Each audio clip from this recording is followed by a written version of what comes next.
Hello mga kapinoy, yan, welcome naman tayo dito sa ating YouTube channel. Yan, update naman tayo guys, no? Yan, sa lahat po nating mga supportive, yan, no? Yan, Luzon, Visayas, Mindanao. Again, thank you so much sa inyong walang sawang suporta po dito, no? At sa inyong pagmamahal po dito sa ating channel, no? Yan, sa ating mga mahal na OFW, thank you so much again sa inyong heartily support and faithfully support. Sa lahat po dyan, no? Sa hindi pa nakalike na subscribe po natin ito guys, no? Please don't forget to subscribe po itong ating YouTube channel. Ating topic ngayon guys, ito po yung ating talagang maganda to, no? Maganda tong topic natin ngayon. Ito yung investigasyon, no, ni Senador Bongo doon sa dito sa AX, no, DSWD. Yung si Rex Gatchalian. Kasi alam nyo guys, itong AX or DSWD, iba, no? Iba na kasi ngayon itong AX, DSWD. Yung magbigay sila ng ayuda ngayon ay talagang kailangan na nila yung nandiyan na yung pangalan nila, nandiyan na yung picture at sa sino yung namigay, no?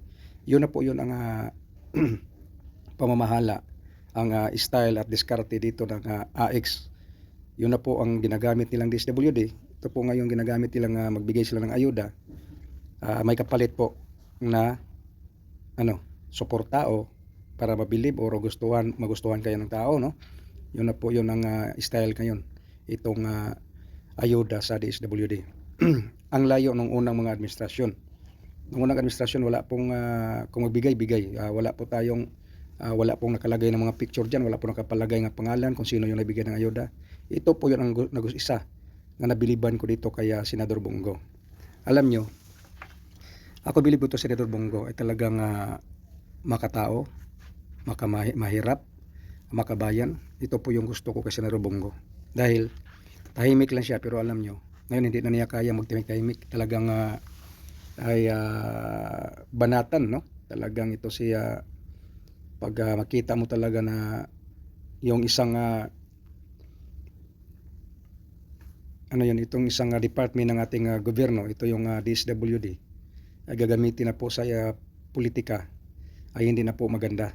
Kaya tama itong investigasyon ni Senador Bongo dito kay Rex Gatchalian at saka sa itong chairman ito ng DSWD. No? Kaya tama yung kanyang banat na imbestigahan talaga to. Dahil ay patuloy po ito, pag hindi po ito patuloy itong abusuhin itong ating ex-DSWD ayuda.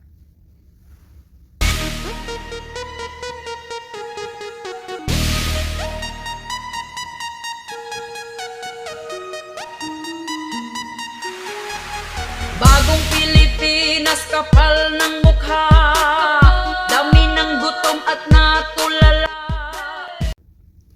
Ayun guys, no, mayroon po tayong video, atin po yung panoorin. Yan, please, let's go and watch this video guys. Inakusahan ni Senador Bongo si DSWD Rex Gatchalian na namumulitika sa pamamahagi ng benepisyo. Hindi raw ipinababanggit ng ahensya ang pangalan ng senador kahit na sa sariling bulsa niya galing ang pondo para sa ilang biktima ng sakuna. Nasa frontline ng balitang yan, si Camille Samonte.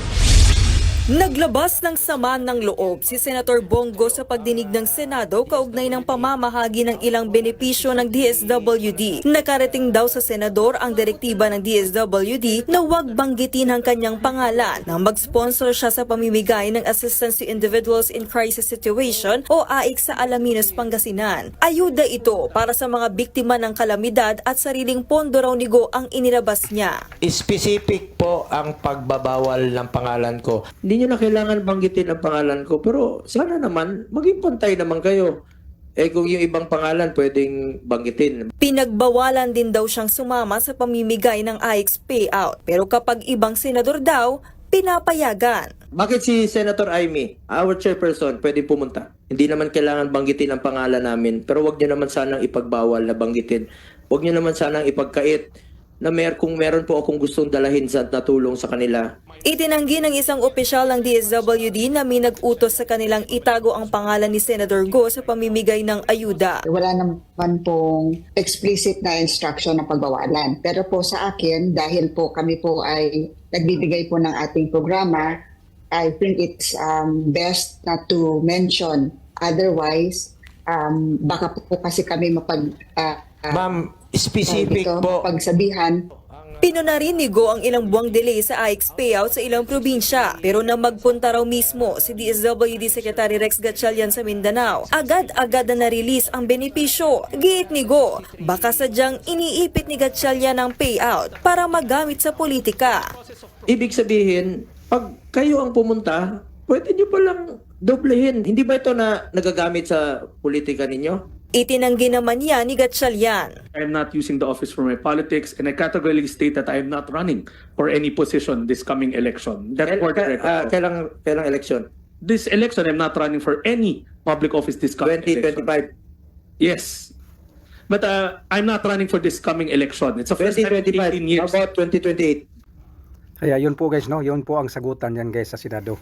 Kaya tingnan mo, hindi makasagot sila ng street. Pag tanungin ni Senador Bato, ay hindi sila makasagot ng street guys. Dahil alam nila yung tama, alam nila yung totoo yung sinasabi ni Senador Bongo. Na talagang ginagamit na itong AX or DSWD sa politika. Kasi alam nyo, yun nga sinasabi ni Senador Bongo, bakit may pinipili? Bakit may pinipili? Yung mga mahirap, para yan sa mga taong mahirap.